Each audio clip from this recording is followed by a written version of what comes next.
বিশ্বনবী রাহমাতাল লিল আলামিন হঠাৎ একদিন তার সামনে হাজির হয়ে গেলেন। বলেন, আবু বকর, তুমি যে আমার সঙ্গে চলাফেরা করো, ব্যবসা বাণিজ্য করো, আমার চলাফেরাটা কিরকম লাগে বলো? কোনদিন কি তোমার সঙ্গে মিথ্যা কথা বলছি? কোন বাটপারি সিটারি করছি? মানুষ তো কত রকমের ব্যবসা বাণিজ্য করে, ব্যবসা বাণিজ্যের ভিতর কত সিটারি করে, দুই নাম্বারই করে। আমার মাদিকে তুমি এরকম দেখছো? না, দেখি না বন্ধু।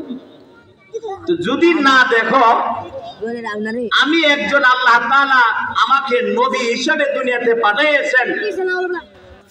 আমি চিন্তা ফিকির করে দেখলাম আল্লাহ পাক নবী হিসেবে পাঠিয়েছেন, আমাকে কালিমার দাওয়াত দেওয়ার জন্য হুকুম দিয়েছেন। আমিন। আমি দেখলাম তুমি সবচেয়ে বড় ঘনিষ্ঠ আমার বন্ধু, বিশ্বাসী বন্ধু, তা আমি তোমার কাছে কালিমার দাওয়াতটা দিলাম, তুমি গ্রহণ করো। সুবহানাল্লাহ। আবু বকর ডাক দিয়ে বলেন, ইয়া মুহাম্মদ, হে মুহাম্মদ, তুমি যে একজন নবী এটা প্রমাণ রাখি, তোমার কালিমা গ্রহণ করব, তুমি যে নবী এটা প্রমাণ কি?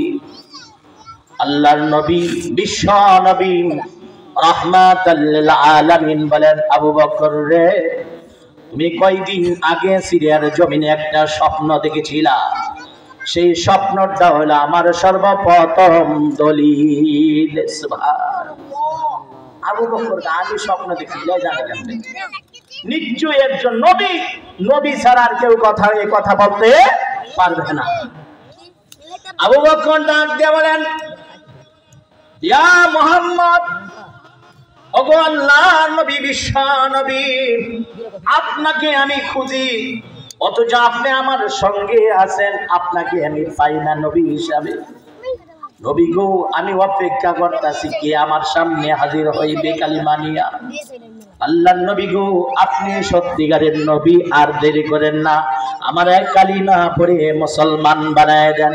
আল্লাহর নবী বলেন, আবু বকর, তুমি পড়ো, আশহাদু আল্লা ইলাহা ইল্লাল্লাহু ওয়াহদাহু লা শারীকা লাহু ওয়া আশহাদু আন্না মুহাম্মাদান আবদুহু ওয়া রাসূলুহু। কালিমা পড়ে তিনি মুসলমান হয়ে গেলেন। তাহলে এই সূরাটা তার শানে নাজিল হয়েছেন। কত বড় একটা গুরুত্বপূর্ণ সূরা, ফজিলতের সূরা।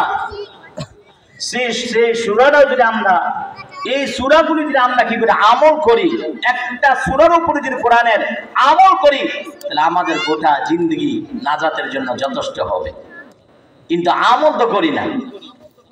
ওয়াজ বহুত শুনতাছি বাংলার জমিনে, এমন ওয়াজ, এক ব্যক্তির জিজ্ঞাসা করলাম, ভাই ওয়াজ তো বহুত শোনেন, কতগুলো ওয়াজ শুনছেন? আমার জীবনের 60 বছর জিন্দেগিতে হুজুর 40-45টা ওয়াজ শুনছি। তো 40-45টা ওয়াজ শুনিয়া একদিন দিয়ে আপনি কি বলেন, মসজিদে গেলেন না, নামাজ দিয়ে পড়লেন না? হুজুর ওয়াজ তো শুনিন, কিন্তু নামাজের জন্য না। ওয়াজ করেন, ওয়াজে গেলে কি হয়? খাওন পাওয়া যায়, বিরিয়ানি পাওয়া যায়, নাহলে খিচুড়ি পাওয়া যায়। আমার একবেলা কি হয়? খাওনটা হয়ে যায়। এই কারণে ওয়াজ আমি এই নিয়ত নিয়ে যাই। তো এই নিয়ত নিয়ে যদি ওয়াজ বসি, বলেন আমল হবে? নাজাত পাবো? পাবো না। তাহলে নিয়ত ইখলাস থাকতে হবে যে আজকে মাহফিলটা আমার মনে হয় শেষ মাহফিল। আলেম ওলামা এখানে আসবে, তাদের চেহারা দিক তাকাইল, সগীরা গুনাহ আল্লাহ মাফ করে দিবেন। সুবহানাল্লাহ। নবীর ওয়াদেশটা আসবে। তাই আল্লাহর ওলিরা যদি এখানে আসে, আল্লাহর ওলিদের জবান থেকে যদি আমরা কিছু কথা বলি, শুনি, আমল করি, তাহলে এটা দ্বারা আমরা নাজাত পাবো।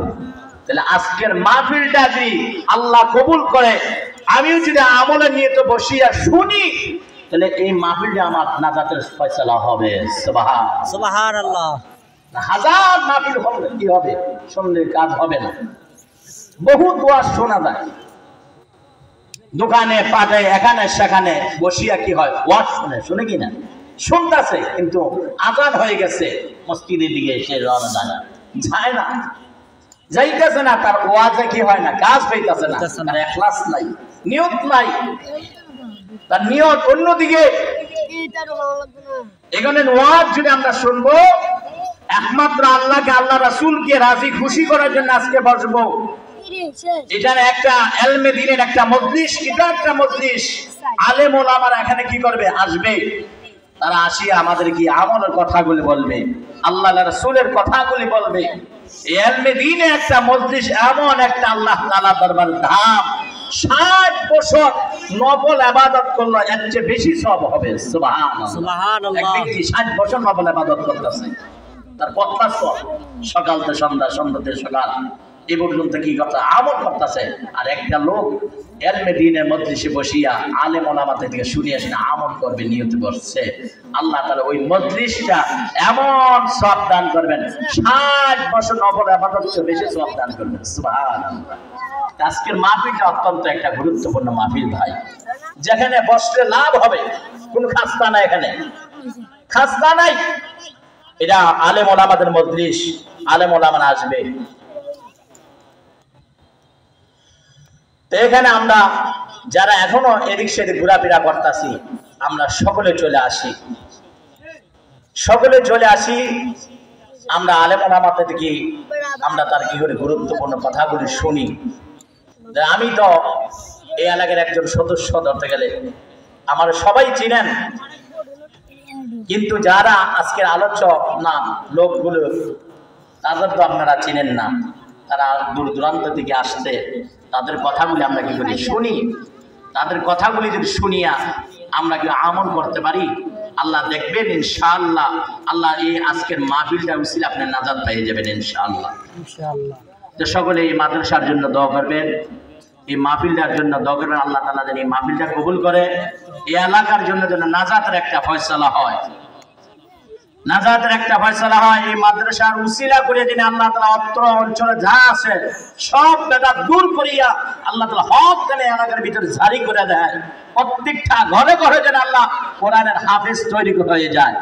আল্লাহ তাআলা যেন এই এলাকার প্রত্যেকটা ঘরে ঘরে যুবকরা যেন আল্লাহ তাআলা হকের পথে নিয়ে আসে, সকলকে যেন ঈমান আমল নিয়ে যেন আমরা ধৈর্য ধারণ করিয়া দুনিয়াতে বিদায় হইলে তাহলে আল্লাহ পাক এই উসিলা আমাদের মাফ করে দিবেন। সুবহানাল্লাহ, সুবহানাল্লাহ। কোনো আমল নাই, কিন্তু আপনার মাদ্রাসার মহব্বত করছেন, আলেমদের মহব্বত করছেন, সর্বদিক দিয়া মাদ্রাসার ছাত্রগুলিকে মহব্বত করছেন। তারা যেখানে জান্নাতের পাখি, এই পাখিগুলি জান্নাতে যাবে, তাদের উসিলা আপনি জান্নাতে যাবেন। সুবহানাল্লাহ, সুবহানাল্লাহ। আল্লাহ তাআলা সকলকে কবুল করুক। এ বলে আমি শেষ করে দিলাম এখানে। হযরত উলামায়ে কেরাম আরো আছেন, আপনারা সকলে আমার জন্য দোয়া করবেন, আমি দোয়া চাই আপনাদের জন্য, সকলের জন্য দোয়া করি। আল্লাহ তাআলা সকলকে নেক হায়াত দান করুক, আজকের মাহফিলকে কবুল করুক, মাদ্রাসাকে কবুল করুক, যারা মাদ্রাসার দায়িত্ব আছে সকলকে আল্লাহ তাআলা কবুল করুক। আসসালামু আলাইকুম ওয়া রাহমাতুল্লাহি।